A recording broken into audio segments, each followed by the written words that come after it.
Hey guys, welcome back to another video, and today we're going to be talking about the S&P 500 and where I think it might be headed over the next few months. So on a long-term basis, back in 2000 we had this ABC wave that got built out, and ever since then the market's been kind of headed higher and it's never looked back.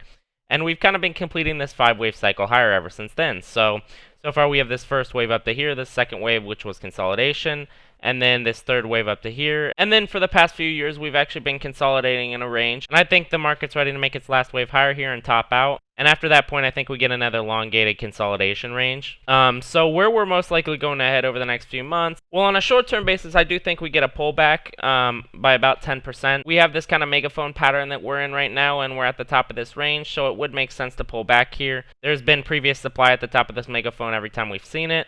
I think most of the fear in the market is gone right now. Right now we've kind of got these historical lows on this put-to-call ratio right now, so the market has a lot of upside bets and very few downside bets at the current moment. And usually when this exaggerates one way or the other, you usually get a market top or a market bottom. And right now we've been very exaggerated to the downside, so I think there's a high chance we do see at least a short-term pullback to give kind of a reset to some of these indicators. We've also kind of had a divergence in the dark pool index here. For most of this rally, the dark pools were extremely relentless, and ever since we broke out past 3,200, well, it's actually kind of been diverging from the S&P 500, which you don't usually see. Usually when the dark pool buying is relatively weak, you usually will see some downside. Again, we have yet to see that. Usually on the dark pool index, anything really below 40% is usually bearish, and anything above 45% usually is a buy signal. So we've been hovering below this 40% level for a while now, kind of giving you a bit of a sell signal. The only positive thing I could really say about this is the strength we've seen in the GEX, but that's about it pretty much. So again, you have another sell signal here. You not only have a historically low put-to-call ratio, but you also have a dark pool index that's kind of diverged from the S&P.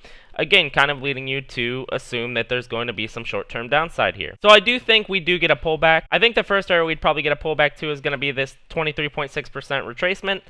That sits right at about 3,200. I think there's a high chance we at least see this level again.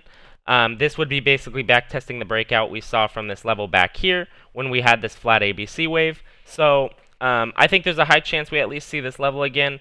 Below that level, and I think we actually see about 3,000 again, which is this 38.2% retracement, sits at 3,009. If we do get a pullback to this 3,000 area, I would expect it to kind of be a three-wave move down here where you'd get a move to 3,200, bounce off that level, and then a push lower. On a shorter-term basis, I do think we get that pullback, but on a longer-term basis, I actually think we see the market push up to about 4,100.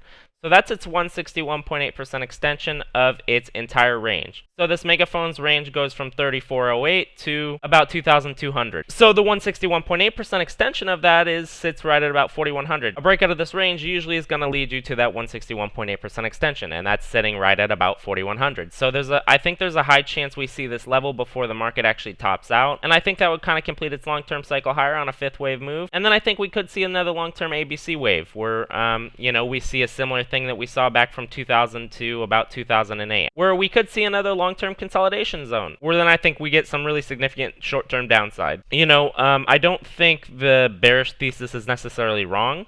The thing really driving this market is the sentiment, and there's psychological reasons kind of supporting this move higher. When all the data is bearish and it's so blatantly obvious that we're in a bubble, well, it's usually not going to play out, at least not right away, right? You're going to see the bears get completely ran first. You're going to see the market melt higher, and it's hard to say when it's going to stop. Will it stop at 4,100? I think there's a high chance it stops around that area. But it's possible we could even push up to about 4,500, that's totally possible. But I do think 100% this market rally and bull market will come to an end, probably within the next year to 2 years.